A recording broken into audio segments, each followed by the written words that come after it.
এটা 500 গ্রাম করে কি ঘি যায় পার হাঁড়িতে। 500 গ্রাম না না। ওহো আচ্ছা আচ্ছা। আমার 50 টাকার বিরিয়ানি না, আর 1 কেজি ঘি খাইলে কি বিরিয়ানি হয় নাকি? পেট খারাপ হবে।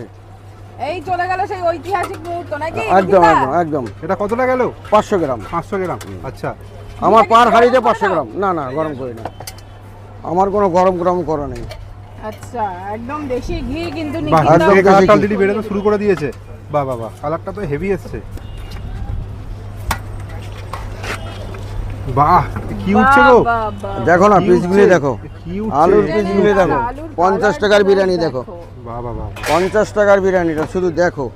লেগ পিস দেখো 50 টাকা। আরে বাস, হ্যাঁ। 50 টাকা সাবা কি leg করে piece? আরে দিচ্ছ বলছি তো, নিখিলদা? 100 টাকাও দিতে পারবেন হচ্ছে? অন্য দোকানে। হ্যাঁ, সেই 100 টাকায় দিতে পারবেন, এটা নিখিলদার চ্যালেঞ্জ। চিকেনের কি বলছো পিসই গো? 120 গ্রাম আছে। আমি বললাম তো। হচ্ছে। ওরে পিস না বাবা, দেখলে বুঝতে পারবে না তুমি। বাহ। এ তো লাফাচ্ছে গো। দেখতে পাচ্ছ তো হ্যাঁ, তোমার যে chicken 50 করে টাকা লাভ শুধু হচ্ছে। চিকেন পিসটার দাম আছে 50 টাকা। একদম। তো দিচ্ছ কি করে একটু বলো তো দেখি। দেখো এটা নিখিল দাদার এই সম্ভব। অন্য কেউ মধ্যমে বুকে দিতে পারবে না, তার ক্ষমতা নেই। এই হচ্ছে চিকেন।